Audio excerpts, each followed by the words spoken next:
Buenas tardes.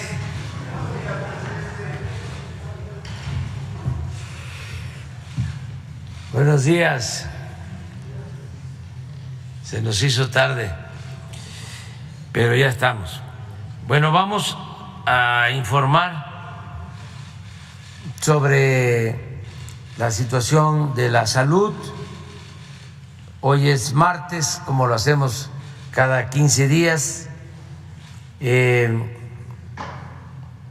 Vamos a iniciar este día con una sección especial para informar sobre las drogas,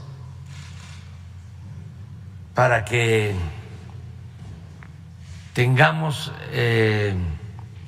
todos los elementos, que el pueblo sepa sobre la producción de las drogas,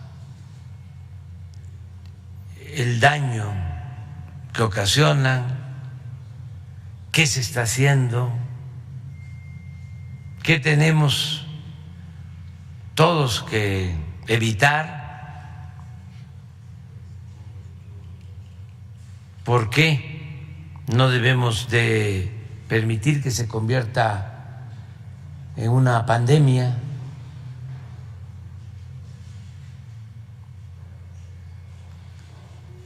Y hablar sobre el tema, estar constantemente tratándolo. Y le pedí al doctor Hugo López-Gatell que él sea el que aborde el tema aquí en las mañaneras. Afortunadamente ya está disminuyendo el efecto dañino de la pandemia de COVID y vamos a atender este tema con un enfoque preventivo, porque no es decir, nosotros no tenemos ese problema, no nos va a alcanzar ese problema, no es igual que en otros países. Tenemos que evitar que se extienda el problema de la drogadicción, sobre todo el uso de drogas químicas como el fentanilo, que tantos muertos lamentablemente ocasionan. ¿Cómo nos protegemos, nos blindamos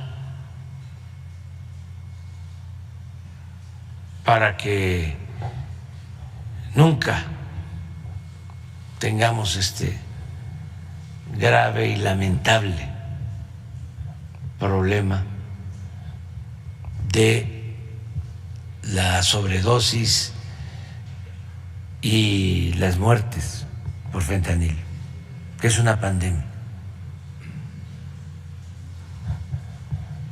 Entonces, todo esto acompañado de campañas en las escuelas y en los medios de información. Ya me adelanté, pero bueno, ahora el doctor Alcocer va a introducir, y luego Hugo, y luego cómo vamos en el programa de IMSS Bienestar, que significa atención médica, medicamentos, para garantizar el derecho a la salud, que todo el que no tiene seguridad social pueda ser atendido en centros de salud, en hospitales, y que la atención médica sea de calidad, que haya médicos generales, que haya especialistas, enfermeras, equipos médicos, desde luego medicinas, y que sea gratuito todo el servicio, análisis clínicos, todo, la gratuidad para quienes no tienen seguridad social. Ese es el objetivo y vamos avanzando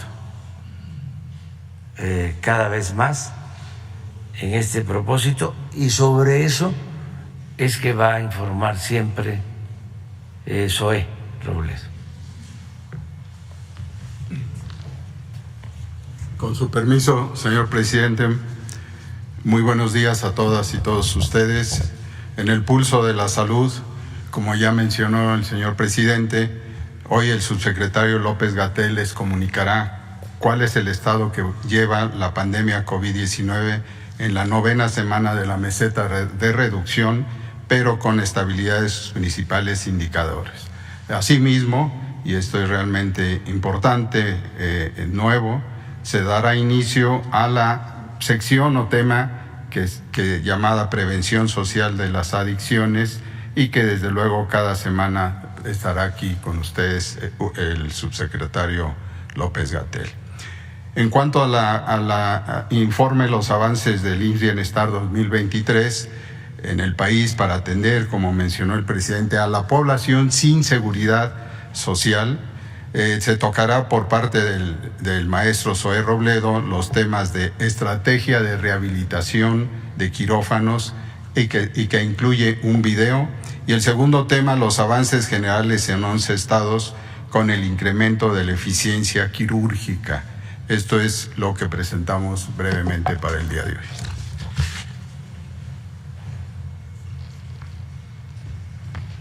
Con su permiso, presidente. Muy buenos días, doctor Alcocer, Zoé. Muy buenos días todas y todos. Vamos a pasar a la información que se ha anunciado. De manera muy sintética, actualizamos sobre la pandemia COVID-19 en México. Efectivamente, llevamos ya 14 semanas desde que está el proceso de reducción, es exactamente la duración que lleva el año 2023. Las primeras 5 semanas tuvimos una reducción rápida y en las siguientes 9 se ha estabilizado, ya no reduce tanto, pero está en niveles mínimos de transmisión. En las últimas 2 semanas ya se ve una nueva reducción más acelerada, y esperemos que esto signifique también una tendencia a esta reducción. Por su parte, la hospitalización se ha permanecido en niveles mínimos de 4 y 1% de ocupación de las camas generales y las camas con ventilador para personas que padecen infección respiratoria aguda que requiere hospitalización. Y lo último, también alentador, la mortalidad, que había estado en arriba de 2 dígitos en el promedio semanal, la mortalidad asociada con COVID, ahora está en menos de 1 dígito, y ojalá que también en las siguientes semanas se mantenga en este proceso de reducción. Una actualización de la vacunación, seguimos vacunando a niñas y niños de 5 a 11 años de edad, y están las cifras resumen de lo que hemos logrado hasta ahora. Pasemos al segundo tema. Este tema o esta sección que el presidente ha indicado, como ya lo dijo él mismo, tiene propósitos de información, así como de comunicación de los riesgos que están relacionados con el uso de sustancias, el uso de drogas, o el abuso de drogas, o la adicción a las drogas. Son distintas etapas de un proceso muy complejo en el que están presentes elementos sociales, factores sociales, están presentes una fuerte presión de la industria del narcotráfico, y obviamente asociada también con problemas de violencia, de grave distorsión de las relaciones familiares y sociales, y otros múltiples consecuencias. También es importante considerar que el problema de uso, abuso y adicción a las sustancias psicoactivas, llamadas técnicamente así, o drogas sencillamente conocidas en forma convencional, tiene que ver con la pérdida de oportunidades, la pérdida de espacios de integración social, sobre todo de la juventud, en la ruta de la escolaridad o en la ruta del empleo o en la ruta de la vida de todos los días en sus familias, en sus comunidades. Como mencionamos hace un par de semanas, relacionado con otros temas como la violencia social, las múltiples violencias sociales, esto está como consecuencia también de un modelo económico que ha llevado a mucha desigualdad, a profunda desigualdad a lo largo de los últimos 40 años, y por eso es vital, y por eso es la forma en que lo está abordando el Gobierno de México, tener alternativas a la inclusión, a la integración social de la juventud para evitar que exista esa propensión, ese acercamiento al mundo de las drogas. Todo esto lo vamos a ir detallando a lo largo de múltiples sesiones, y hoy vamos a empezar hablando de fentanilo, una de las drogas más peligrosas por su enorme potencial de adicción. Inmediatamente es adictiva, aún en dosis pequeñas, y además tiene efectos muy graves sobre la salud, con una gran capacidad de causar sobredosis y muerte directamente asociada al uso de fentanilo.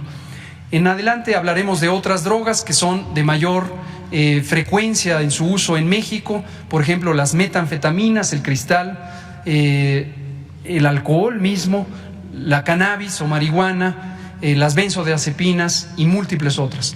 En otras emisiones iremos detallando al respecto. Hoy vamos a hablar específicamente del fentanilo, su importancia en la salud pública y la salud social.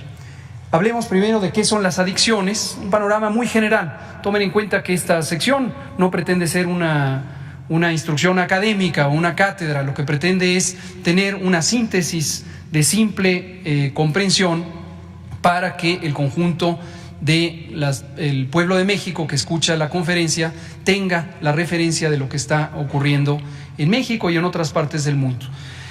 Las adicciones son, en síntesis, un problema crónico de salud, y no solo de salud, sino un problema social, donde la característica principal es que la persona que ha tenido el problema de adicción, que se ha incorporado al fenómeno de adicción, empieza a tener una búsqueda de consumo de la sustancia, es una búsqueda compulsiva. Esto va más allá de la voluntad. La adicción es un asunto neurológico y psicosocial. Una vez que la persona es adicta, no decide en qué momento consume la sustancia, cuánto lo consume, qué sustancia y quién se la provee. Es una compulsión por tener la sustancia y utilizarla. Y eso es muy importante porque en esa compulsión, que es irracional, empiezan también las conductas de aislamiento, las conductas de rechazo, incluso a la ayuda que pueden brindar familiares, amigas y amigos y en general la comunidad. Esto es muy importante.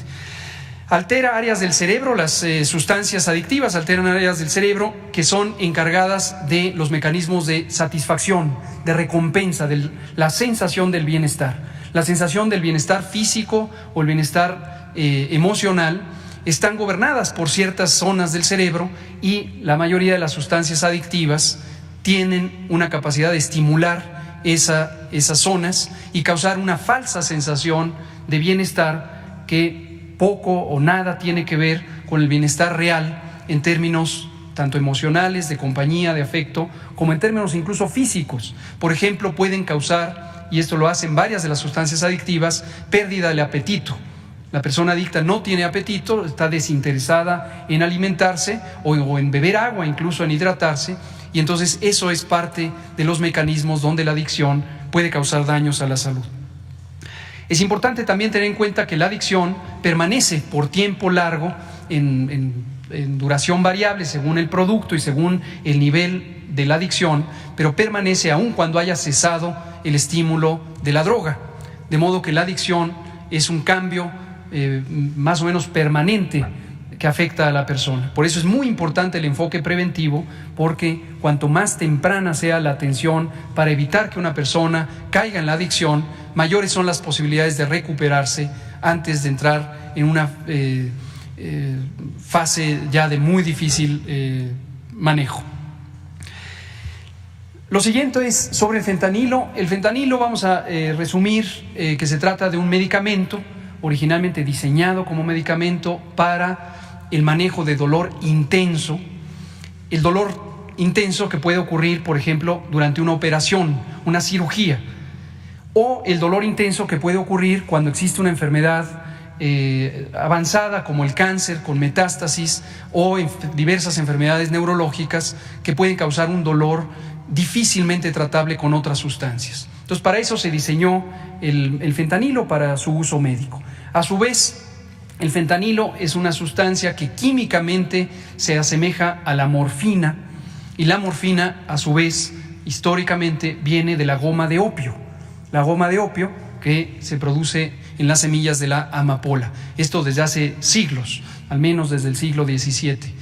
Y en el siglo XX se empezaron a fabricar sustancias químicas de síntesis química, ya no directamente derivadas del opio, de la goma de opio, sino ya de fabricación química. Y una de ellas es el fentanilo. El fentanilo tiene, entre otras propiedades, una enorme potencia para reducir el dolor. Se ha estimado que es hasta 100 veces más efectiva en reducir el dolor comparada con la morfina, o 50 veces más que la heroína. Pero junto con esa efectividad en reducir el dolor está el potencial de ser adictiva en una proporción semejante. Por eso es tan adictiva a una dosis pequeñas. Y una cosa muy importante es que el uso médico de este producto en buena medida contribuyó a la inducción social de la adicción de estas sustancias que genéricamente se llaman opioides. Opioides precisamente porque químicamente derivan del opio. Vemos la siguiente. Ya comentaba el presidente de los estragos que puede causar. El estrago más terrible, desde luego, es la pérdida de la vida, la muerte. Y aquí hacemos esta comparación entre lo que le ocurre a Estados Unidos y lo que hasta el momento le ocurre a México, y no queremos que a México le ocurra lo que le ocurre a Estados Unidos. Estas estadísticas son, la primera, 61 millones, más de 61 millones, es una estadística que el propio gobierno de Estados Unidos ha producido sobre la cantidad de personas que en el año 2020, que es un año cualquiera, es un año representativo, ha consumido opioides, ya sea fentanilo, ya sea heroína, ya sea morfina, ya sea oxicodona, ya sea cualquier otro medicamento o producto químico de fabricación ilegal. 61 millones en el mundo. Pero la segunda imagen, la tabla, lo que muestra es la comparación de muertes asociadas con el abuso de estas sustancias opioides, en particular el fentanilo, en México y en Estados Unidos. Y vean ustedes el contraste impresionante. Nosotros hemos asumido que podría haber cierto subregistro en las cifras mexicanas, y estamos trabajando por hacerlas más exactas, pero aun cuando fuera, pensemos 10 veces más o 100 veces más el subregistro que tenemos en Estados Unidos, en México, no se compara con el enorme problema de salud pública que tiene Estados Unidos en este abuso de fentanilo. Y esto tiene que ver también con el hecho de que la epidemia de fentanilo es una epidemia importada. Estados Unidos, desde los años 50, después de la Guerra Mundial, empezó a tener un uso muy libre de medicamentos opioides en el tratamiento médico del dolor, y eso contribuyó a la generación de dependencia, de adicción, que a su vez conectó con el uso ilegal de las sustancias opioides, hoy incluido y de manera predominante el fentanilo. Y lo segundo, como ya se explicó en la conferencia dedicada a la seguridad pública, el fentanilo no se produce en México. El fentanilo se produce a partir de precursores que no se fabrican en México. Se fabrican en otros lugares, incluido Estados Unidos, y hay rutas de fentanilo de Estados Unidos a México. Entonces es un problema importado. Y la actitud que tiene el gobierno de México es: nosotros no queremos que nos pase, por lo tanto tenemos que tener una anticipación muy intensa en la prevención. Por eso estamos haciendo prevención, y lo que comentaré enseguida sobre la campaña de prevención de uso de fentanilo en México, aun cuando hoy por hoy no es un problema grande de salud pública. Y lo segundo es de cooperación.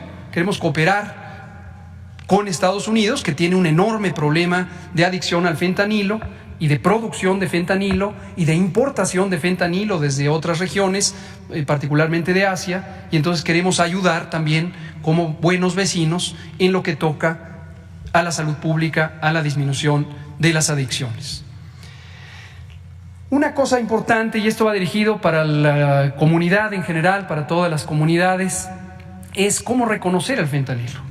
El fentanilo de uso ilegal, el que no se usa médicamente, puede venir en múltiples presentaciones y en la calle, en las comunidades, tiene nombres muy distintos.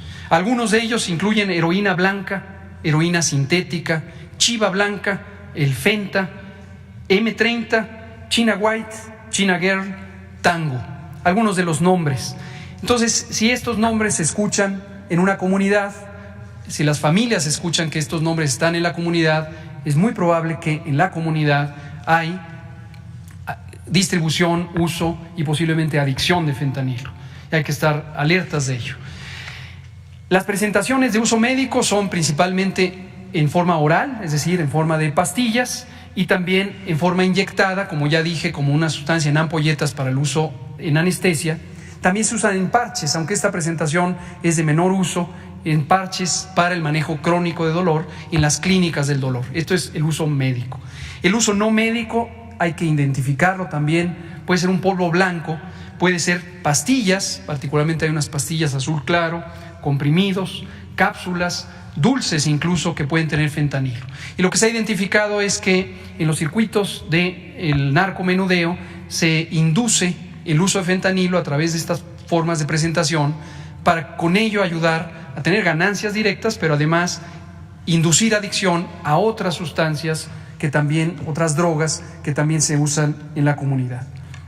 Y otras formas de uso incluyen en el uso ilegal la inyección, tanto en vena como en los músculos, en la inhalación o los propios parches que ya mencioné de uso médico.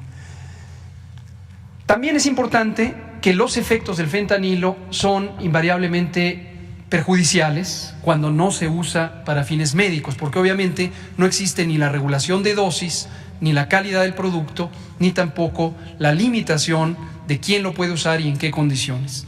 Y esto incluye desde algunos síntomas pasajeros como quitar el dolor, dar somnolencia, náusea, estreñimiento, pasando a otros como que puede dar lo contrario, puede dar euforia, la adicción, ya lo dije, lo insisto, desde primeros usos, primeras dosis, puede causar gran adicción, puede bajar la presión arterial, puede causar rigidez muscular y espasmos, dificultad para mover los músculos o parálisis del intestino, un espasmo muscular del intestino, movimientos involuntarios, alucinaciones y una pérdida de la relación de la conciencia de la realidad, un estado de confusión, delirio, coma, depresión respiratoria y muerte. Entonces, el fentanilo puede pasar por todas estas manifestaciones, pero finalmente un enorme potencial que a dosis relativamente moderadas cause la muerte porque se llega al estado de coma y se paralizan los músculos respiratorios. La siguiente. Por eso, como se mencionó también hace 15 días, junto con la Secretaria de Educación Pública, se ha lanzado una estrategia de prevención dirigida particularmente a la juventud, en el caso del sistema escolar, a educación media y media superior. Sensibilización sobre el problema, dirigido a maestras, maestros, a todo el equipo del sistema educativo nacional. Orientación para tener información sobre qué hacer para detectarlo, para atenderlo, para canalizar a la juventud a posibilidades de recuperación o de prevención de la adicción, y capacitar en tener esas competencias. Más adelante, en otras emisiones, iremos detallando los mecanismos por los que el sistema educativo y el personal puede contactar alternativas de ayuda en el sistema de salud. Estaremos desarrollando materiales para identificar la detección oportuna y esta red de servicios. Casi finalmente hablo de esta estrategia. Como ya mencionábamos, una pieza clave va a ser el acompañamiento de especialistas, y estamos prácticamente por lanzar un sistema en línea para que maestras y maestros, esto va dirigido a todas y todos ustedes, puedan tener la ayuda de profesionales en salud mental, de psiquiatras, de psicólogos y psicólogas, que les puedan orientar sobre qué hacer en casos particulares o en comportamientos generales que ustedes observen en el aula o en el recinto escolar o en la periferia, o que les sean referidos por familias. Muy importante, el sistema educativo es una antena también para detectar problemas de adicciones de la manera más temprana posible. Tendremos sesiones virtuales donde nuestros especialistas, tenemos un excelente equipo de salud mental y adicciones en la Secretaría de Salud, estarán preparando materiales y asesoría directa para este propósito. Y también información adicional que iremos poniendo en un repositorio. Y con ello anuncio el micrositio puntual donde esta información ya empieza a estar presente. Es de acceso público, pero está a disposición principalmente para las personas docentes. Recordarán que presentamos hace 15 días con la secretaria Leticia Ramírez la carátula de esta imagen para los folletos, para los carteles y para el micrositio. Ahí está, estrategiaenelaula.sed.gov.mx. Esto es todo por hoy. Muchas gracias. Con su permiso, señor presidente, doctor Alcocer, doctor López-Gatell, muy buenos días a todas y a todos. El día de hoy, 11 de abril, se está cumpliendo un año, ya que en este mismo salón tesorería a todos los gobernadores y gobernadoras del país se les presentó el plan de salud de IMSS Bienestar, y afortunadamente un año después, 24 estados están en diferentes etapas de su implementación. Y hoy justamente queremos compartir una de las estrategias de ese plan de salud IMSS Bienestar, que se trata de rehabilitar las instalaciones que ya se tienen y que no estaban operando.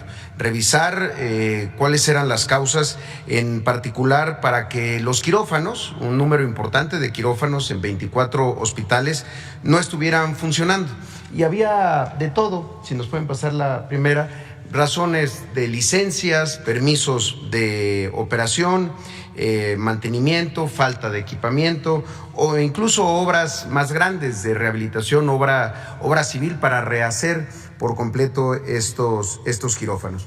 Ahí tenemos casos como este de Sabancuy, que llevaba 11 años un quirófano en un hospital en Sabancuy, allá en Campeche, sin realizar ningún tipo de cirugía. Pero también tenemos en la siguiente lámina otros casos, como el del hospital de la comunidad de San Marcos en Guerrero, que llevaba parado 10 años, el de Jesús María allá en Nayarit, que llevaba 5 años sin funcionar, y el récord que lo tiene el Hospital Integral de Puente de Camotlán, allá también en Nayarit, que en mayo del año pasado realizó su primer cirugía 14 años después de haber sido inaugurado.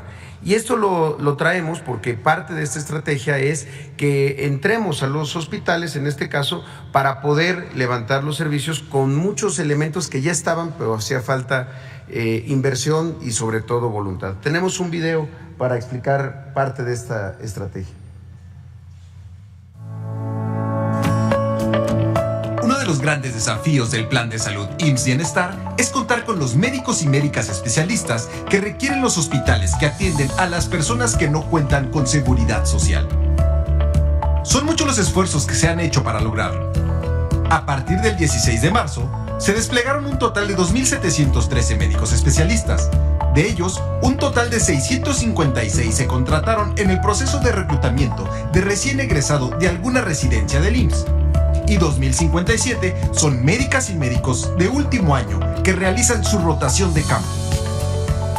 Estos médicos y médicas especialistas se suman a la atención a la población sin seguridad social en 236 hospitales del país. Con el IMSS Bienestar, la salud es un derecho. 80 años IMSS. Muy bien, muchas gracias. Los quirófanos que se rehabilitaron fueron 30 en 24 hospitales en 11 estados.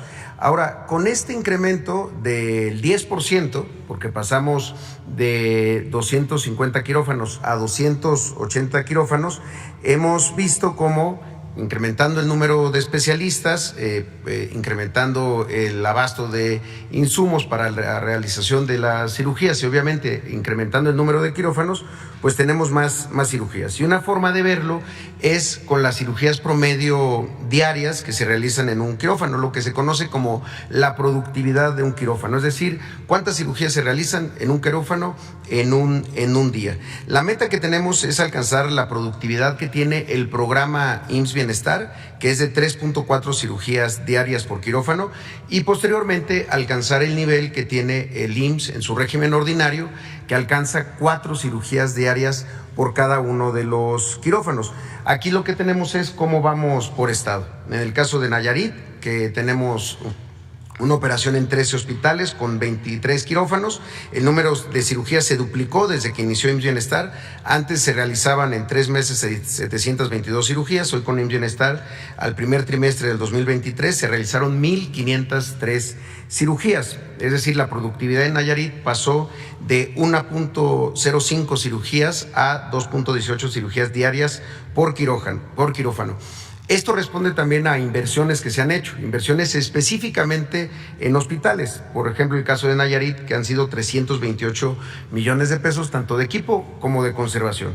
El abasto también es un elemento fundamental, que en Nayarit ya se reporta un 99% de recetas surtidas. El caso de Tlaxcala, donde se operan 10 hospitales con 20 quirófanos, el número de cirugías es más del doble. Antes de iniciar se realizaban 683 cirugías. Hoy, con IMSS Bienestar, al primer trimestre del 2023, son 1,366. Es decir, la productividad en Tlaxcala pasó de 1.14 a 2.28 cirugías diarias por quirófano.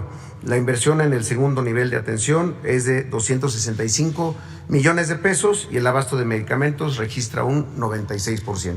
En el caso de Colima, también vemos un avance importante. Operamos 5 hospitales con 11 quirófanos. El número de cirugías se incrementó. Antes se realizaban 713. Hoy, al primer trimestre del 2023, fueron 1,094. La productividad pasó de 2.16 a 3.31 cirugías diarias por quirófano. La inversión en el segundo nivel de atención ha sido de 181 millones de pesos y el abasto de medicamentos se está registrando un 94% de recetas surtidas. El siguiente estado que tenemos aquí es Baja California Sur. Ahí operamos 6 hospitales con 11 quirófanos. El número de cirugías pasó de 766 a 952 en el primer trimestre del 2023. Es decir, la productividad pasó de 2.32 a 2.88 cirugías diarias por quirófano. Y la inversión en el segundo nivel de atención, es decir, en los hospitales, ha sido de 59.1 millones de pesos. El abasto de medicamentos allá está en 99%, uno de los estados que ha tenido uno de los incrementos más altos. En el caso de Sonora también tenemos buenos resultados. Operamos 17 hospitales con 33 quirófanos. El número de cirugías pasó de 1,786 a 2,164 cirugías en el primer trimestre de lo que va del 2023. La productividad de los quirófanos en Sonora pasó de 1.80 a 2.19 cirugías diarias por quirófano. La inversión en el segundo nivel de atención en ese estado ha sido de 608 millones de pesos y el abasto de medicamentos se está registrando ya un 98%. En el siguiente estado vemos a Sinaloa, donde se operan 23 hospitales con 31 quirófanos. Antes de iniciar se realizaban 1,551 cirugías y para el primer trimestre, para el mismo periodo, digamos, de 3 meses, pero ya viendo lo que vamos de 2023, se han realizado 1,848 cirugías. Es decir, la productividad de los quirófanos en Sinaloa pasó de 1.67 a 1.99 cirugías diarias por quirófano. La inversión en el segundo nivel de atención ha sido de 1,065 millones de pesos y el abasto ya reporta un 96%. El siguiente estado es Campeche, donde operamos 11 hospitales. Antes ahí se realizaban 298 cirugías. Hoy con IMSS Bienestar, al primer trimestre del 2023 se realizaron 470. La productividad de los quirófanos en Campeche pasó de 1.10 cirugías a 1.74 cirugías diarias por quirófano. La inversión en el segundo nivel de atención ha sido de 134 millones de pesos y el abasto está registrando ya un 98%. Ahí también es de los estados más recientes donde necesitamos incrementar aún más la productividad de los quirófanos. Igual tenemos Guerrero, donde se opera el IMSS Bienestar en 42 hospitales con 55 quirófanos. Antes se realizaban 3.126 cirugías, hoy son 4.134 en lo que va de este 2023 hasta el último día de marzo. La productividad de los quirófanos en Guerrero pasó de 2.22 a 2.93 cirugías diarias por quirófano. La inversión en el segundo nivel de atención ha sido de 417 millones de pesos y el abasto de medicamentos tiene un registro del 86%. Y en el caso de Veracruz, en donde estamos operando en 37 hospitales con 35 quirófanos, ahí nos falta todavía habilitar algunos de estos quirófanos que no están funcionando. Antes se realizaban 1.852 cirugías, hoy son 2.152 cirugías para el periodo de los primeros 3 meses del 2023. La productividad en Veracruz pasó pues de 1.76 cirugías a 2.05 cirugías diarias por quirófano. La inversión en el segundo nivel de atención allá en Veracruz ha sido de 515 millones de pesos y el abasto de medicamentos está registrando un 80% en los hospitales de Veracruz.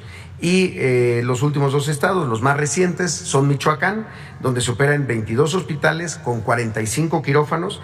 Antes se realizaban 1.620 cirugías, hoy al primer trimestre de 2023 se realizaron 2.569 cirugías. La productividad de los quirófanos en Michoacán pasó de 1.23 a 1.95 cirugías diarias por quirófano.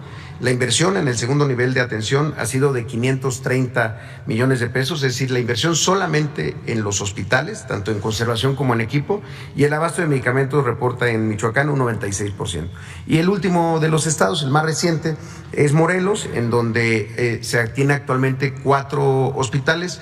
Todavía estamos incorporando 5 hospitales más en acuerdo con el gobierno del estado para tener la totalidad de los servicios estatales de Morelos. Esos 4 hospitales que tenemos actualmente tienen 6 quirófanos, el número de cirugías se incrementó también, antes se realizaban 310 cirugías, hoy al primer trimestre de 2023 se realizaron 372, es decir, la productividad pasó de 1.72 a 2.6 cirugías diarias por quirófano. La inversión en el segundo nivel de atención ha sido de 22.5 millones de pesos y el abasto de medicamentos tiene un reporte al día de hoy del 88% de recetas surtidas. Es todo por mi cuenta, señor presidente. Muchas gracias, buenos días. Bueno, pues vamos a contestar las preguntas.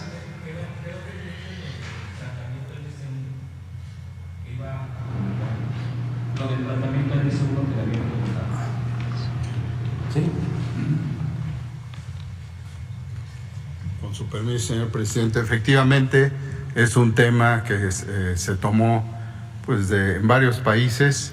Ustedes saben que en los últimos 20 años se han dado como un índice experimental un indicador experimental de nuevos productos, de nuevas terapias, el trabajar con las células tronco, las células madre de un individuo que tuvo en este caso, una lesión en la médula espinal. Y las manifestaciones de estos pacientes son muy importantes porque llevan en la gran parte de ellos a incapacidad funcional en miembros inferiores y en otros órganos. Para esto se aprobó hace 3 años en España el tratamiento de tomar de estos pacientes de la sangre y transformar esas células que se llaman mesenquimatosas, mesenquimales, y darlas después en un tratamiento periódico a los pacientes. Para ello, y muy brevemente, no es una situación de médicos de investigación, estos resultados están todavía en evaluación. Hay un primer comunicado donde sí hay efectos, pero dependen de lo temprano y desde luego del tipo de daño que se tuvo. A mayor daño, la posibilidad de que se recupere es muy baja y ciertamente este tratamiento experimental bien hecho, como lo hicieron ahí en el hospital en Madrid, es bueno, es decir, no hay repercusiones, en ocasiones hay un poco de infección, pero pasajera, pero es un producto, una terapéutica que en algunos países y en otras situaciones, incluyendo en México, se están trabajando en institutos como el de neurología, pero no particularmente en pacientes con alguna enfermedad, sino aquellas traumáticas, la mayor parte de ellas, dadas por un accidente o por una fractura o por una acción también de otras enfermedades. Pero este es el estatus.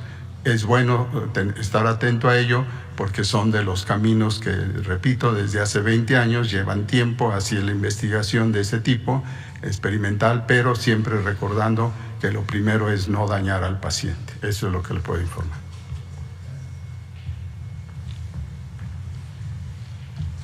Bueno, quedaron pendientes Miguel Ángel, Francisco Javier y Óscar González. Y luego nos vamos con